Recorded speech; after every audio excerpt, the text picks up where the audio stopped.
Today we're going to talk about transferring analog audio into your computer so you can store it as high-quality digital files on the computer, or transfer it to CD so you can listen to it in the car, or give it to a friend or whatever.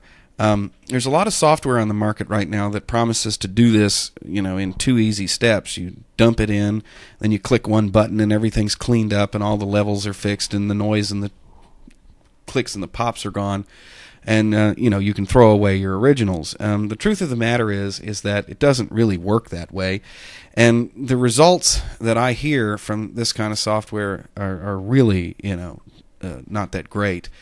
The truth of the matter is that taking really clean analog audio and dumping it into a computer always makes you lose some of that warmth and depth of the original. And even with very high resolution recorders and high sampling rates and high bit depths, this is true. So the trick becomes how to lose as little of the original audio as possible and to preserve as much of the analog ambience on the digital output. And the basic principle to that is keep it simple, stupid. Try and avoid using any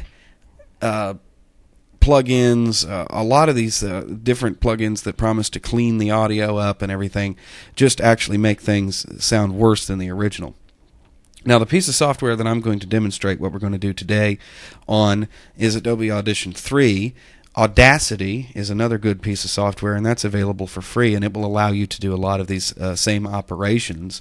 And of course, there's other things out there like SoundForge, and if you're really crazy, you can go out and buy Pro Tools, which is professional software, and put that on your computer. And Adobe Audition is overkill for the home computer, but I inherited that from my radio days. So anyway, the first thing to keep in mind is that you want to use the highest sampling rate and as many bits as your computer is going to allow you to do when you're recording. A good rule of thumb is to make your initial recordings with a 96 kilohertz sampling rate and a 24 or 32 bit depth. In Adobe Audition, and I believe Audacity is the same way, you actually record a 32-bit word in your digital files. And then when they're saved, they're somehow magically transformed into 24-bit files for compatibility with 9624 systems. Recording studios usually output their masters at 9624. That sampling rate and bit depth is almost as good as very high-end analog equipment. Not quite, but almost there. As a matter of fact, a lot of the vinyl albums that you go out and buy today are mastered from 96 kilohertz 24-bit masters. So that's where they're coming from.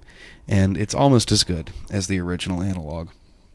Certainly better than 44.116, which is the standard CD and MP3 bit rate. So we're going to go ahead and choose to do a 9632 in Adobe Audition. Now, I have to warn you before we get started here that the screen capturing software that I'm using to record this interferes slightly with Adobe Audition's operations. So some of the output might not be as clean as you're expecting, but for just a general demonstration, it should be fine. So let's record something in. We'll pretend that we're playing our cassette or we're playing our record. And one of the things you want to keep in mind are your levels. You want to make sure that you get as much level into the system as you can without clipping. So you want to have that, you want to kind of play with that and make sure that that is going to be set correctly. A level that's too high is going to generate a lot of distortion, obviously, and a level that's too low is going to increase the noise floor, and you're going to have to digitally raise that up to bring it up to a standard level. And the digital to analog converter needs a lot of audio to work with to make the best decisions as to how to digitize it. So anyway, let's make a quick recording.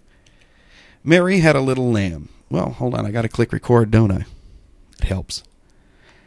Mary had a little lamb, its fleece was white as snow, and everywhere Mary went the lamb was sure to go, and it sure did stink. So we've got our little recording here, and we're going to pretend just for whatever that this came from a cassette.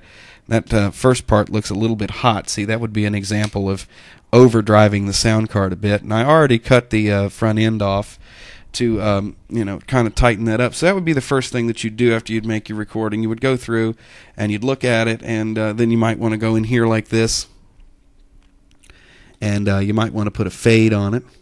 So we're going to go to amplify, and I like the old way to do it, which is how it's been done since Cool Edit 1, is to do the amplify to do the fade.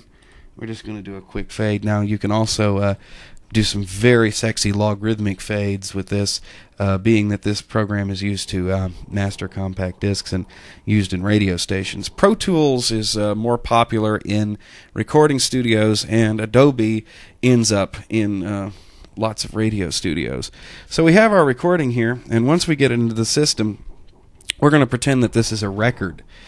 And the only processing that you really need to run on audio from records is a little bit of click-pop restoration. And you can see here that we have a plugin that does that in Adobe. I would avoid very aggressive noise reduction, because usually the end result sounds like the audio is underwater. Unless you know how to tune it very carefully, I would avoid it. Now, the Adobe version of the click-pop restorer, as you can see, has lots of different settings on it.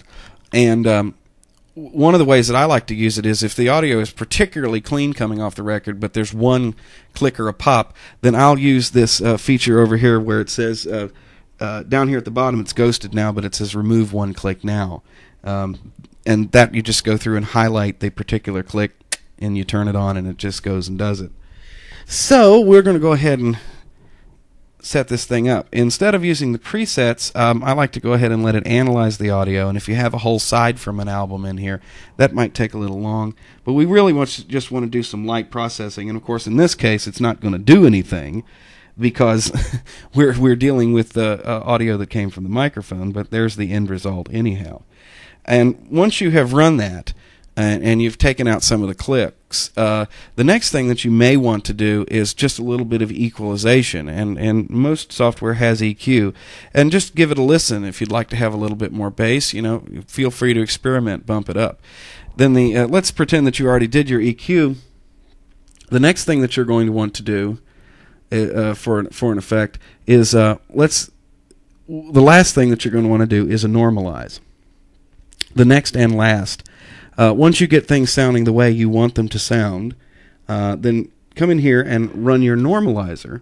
Set that to 98%, not 100, because you don't want to clip it, and especially if the audio is going to be going to MP3. So let's pretend that this audio file sounds the way we want it to.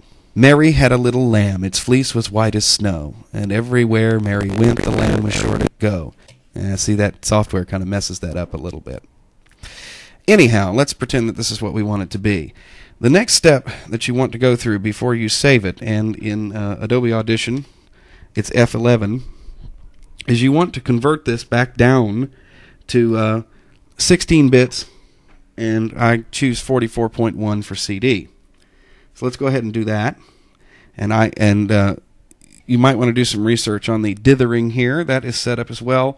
Dithering is a process where the computer actually goes through and analyzes the bits that it's throwing away to go from 32 to 16 or 24, and actually adds just a touch of noise into the signal. Dithering gives you more depth at 44.1 than if you had just truncated those numbers and just cut them completely off. And you can do a little research on that, but I do recommend a dither when you do that. Now this file here that we have can be saved and then later converted as an MP3.